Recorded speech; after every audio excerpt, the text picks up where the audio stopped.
Thank you for joining me back here on the show to start our second segment. A lot of new things debuted, a lot of new things were seen over the weekend as the NFL kicked off their preseason. And one of the things I really was not expecting to see at all was these Guardian caps being worn by some NFL players already, not even in the regular season, already in the preseason, starting off way back, not even this preseason game, this last preseason week, I should say, starting back all the way to our conversation with the first person I saw bring this up, which was Seattle Seahawks quarterback Geno Smith. And like I mentioned, he was the first person I ever heard mention anything regarding the Guardian caps, wearing them potentially in a regular season game or just pretty soon. Geno Smith mentioned that mentioned the idea of wearing his Guardian cap maybe in the regular season or at least considering it during the regular season games or maybe even the preseason if he does end up playing a few snaps, a few series here or there. But I really didn't take it too serious. Honestly, I thought it was so random, so out of the blue, and for just Geno to say it and say something along the lines that he is playing a position that he gets hit a lot. And I thought it was just ironic because quarterbacks aren't really allowed to get hit anymore. So for him to give that reason as to why he would wear the Guardian cap, I thought maybe he was just poking fun of it, or just making a joke out of it. But clearly, it seems more serious than I originally thought, just because already now, the first week of preseason, we saw most notably Jonathan Taylor be the main, I guess, superstar you could call it, to wear these helmet covers, these Guardian pads in an NFL game. Even though it is preseason, it's the first time in NFL history that we have seen them been worn in these sort of atmospheres, in these sort of environments for these players to wear them. And going back, if you guys don't really have too much context around why these players wear them or how and when they got started, NFL players have been already wearing them since 2020.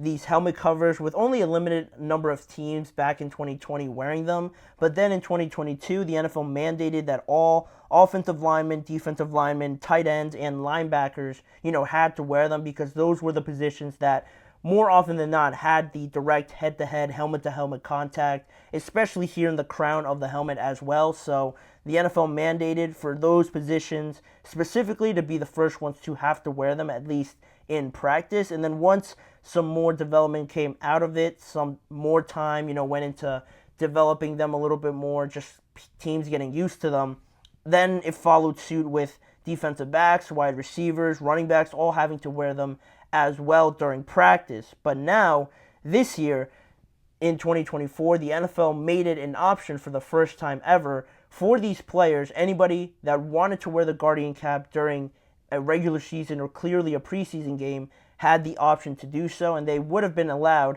again, if they wanted to. So it was a rule for the first time ever. And now comes that awkward moment, right? Who's going to be the one guy who takes that step and becomes the first person in NFL history to wear one of these silly-looking head covers in an NFL game? And I mentioned Jonathan Taylor as the most notable one, but actually, if you go back to before the Colts game on Friday, it was actually Pittsburgh Steelers right guard James Daniels. He was the first person recorded to have been wearing these head covers, these Guardian caps, in the series or two that I think he played. I was watching that game, funny enough, just being a Steelers fan and wanting to see the first team offense go out there against the first team of the Houston Texans. I had no idea that James Daniels was even wearing it. Honestly, to contradict my point, you can't really notice it because I had no idea that he was even wearing it. Maybe it's just the black on black head cover to helmet, obviously, that they designed it as, but I honestly could not have told you during that game that James Daniels, as you see there on your screen, was wearing that helmet cover. But then afterwards, I checked Twitter and I checked everything.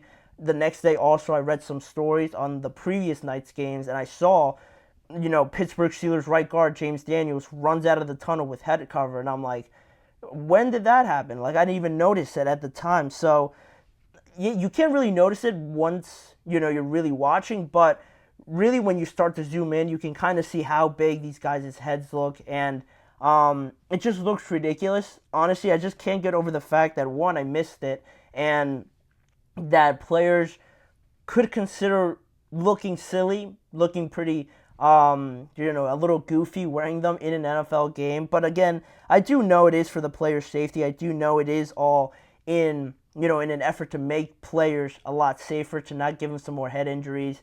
And for some positions that quite literally just hit head to head every single play like an offensive lineman, those guys I could sort of understand it. But if you see like Kyle Pitts wearing it like on your screen, you can't help but chuckle a little bit and not take him seriously. Honestly, that's just how I feel about it. But going now over to the Colts game, Jonathan Taylor was the biggest one, the most notable one to wear it. But there was a total of 5 Colts that also wore it during that game, which again I had no idea. The other Colts players that wore the Guardian caps during their game against the Broncos were tight end Kylan Grant, also running back Xavier Scott, safety Rodney Thomas, and linebacker Grant Stewart to go along with Jonathan Taylor, making it 5 players for the Indianapolis Colts to wear these Guardian caps. And again, they all sort of gave a little message after the game, as to why they wore them, and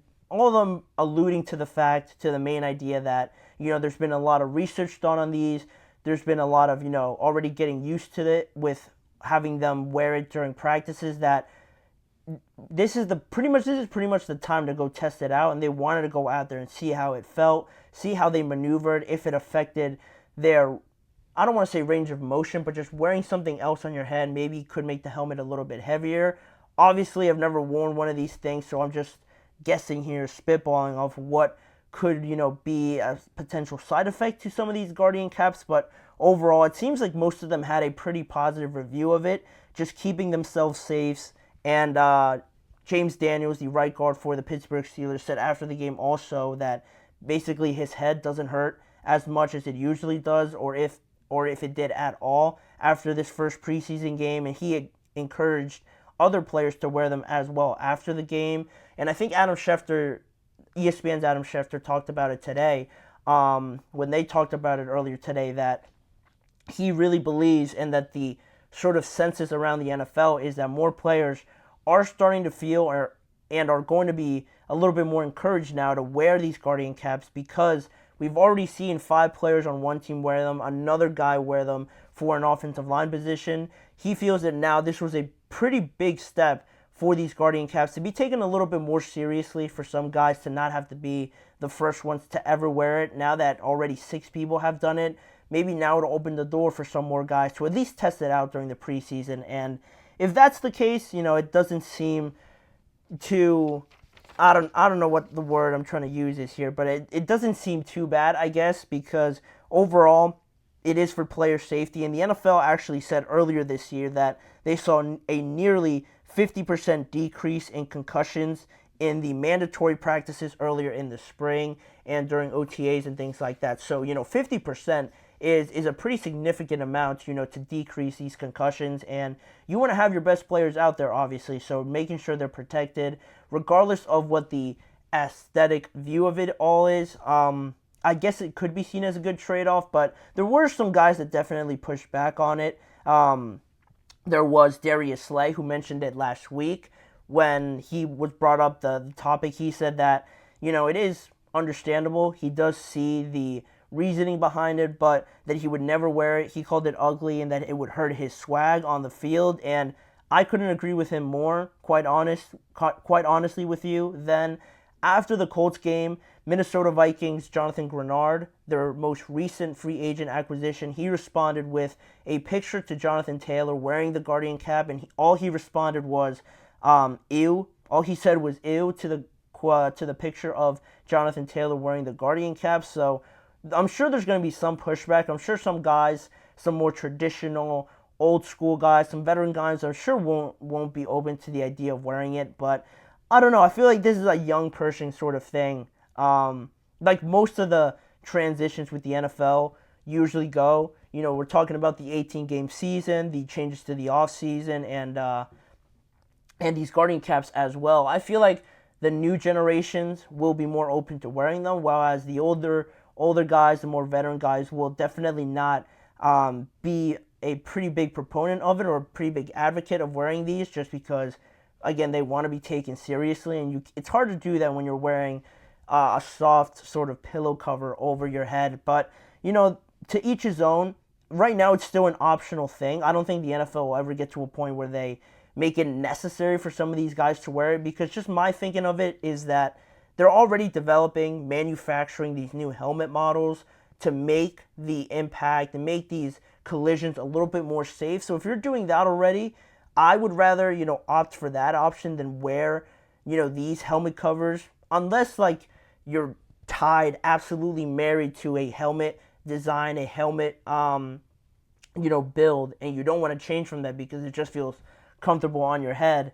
Then maybe you can wear it, but still the aesthetic look of it, it just looks out of place. It just makes you look like you have a big mushroom head, honestly. So I touched on it a few weeks ago when I brought it up. Like, I feel like some teams, some people that are just watching the NFL for the first time and they see this might not take it as serious, and the NFL might not be able to paint a good or a serious picture of their sport if they have their players wearing these goofy looking head covers on their heads. But it is for safety. Right now it's still in its infancy. If there's ever a time to test anything out, it would be right now during the first week of preseason. And Jonathan Taylor, after the game, didn't say that he was just going to wear it every single time. He didn't confirm nor deny that he was going to wear it in the future. It was just more sort of a test run. And more players are able to do that. I'm sure we're going to see some more next week wearing it in some of their games, whoever decides to wear it. So we're at least going to see it in the preseason, but then in the regular season, I wouldn't be too surprised if not many, if any players at all, wear them. It's just still in its infancy, but overall, caught me by surprise. I was pretty surprised to see a lot of guys wear them already, and we'll see if they continue it. We'll see. For offensive linemen, just the last thing I would want to say is that they are the only ones that I think would make sense, because you don't really see their heads anyway. You don't really notice it. Like, I didn't notice it at all. But if it's a guy like the quarterback, the wide receiver, you could quite clearly point it out and see like that guy's head is at least a half size or double the size of what it normally looks like. So that's the only thing, that's the only caveat I would throw in there. Offensive linemen, you can't really notice them. They're unsung heroes, so they're not on the camera too much, so I can understand that. And they're getting hit constantly in the face anyway, so that makes sense. But anybody else, a skill position, defensive back, running back, or anything like that, I don't think we're there yet. I don't think we're there yet for those guys, but who knows? Maybe I'm wrong. Maybe some more wide receivers wear them, but we'll see next weekend where this whole storyline takes us with the Guardian Caps. But that'll be it for that segment. We're going to continue on. We're going to go to another break, but when we return, some more firsts that we saw in the first week of the NFL preseason, some more to do with the new kickoff rules, some new formats and rules that some teams were not quite aware of, specifically the Chiefs and the Jaguars. There was a miscommunication on the rules, so we're going to get into that. Also, another development in the Brandon Ayuk situation with the Steelers and the 49ers being the only two options left. And further along, we're going to go into the more questions, the remaining questions for teams in the NFC West, continuing on with that series. So some more topics to get onto on today's show. You're listening to the GSMC Chip Shot Football Podcast.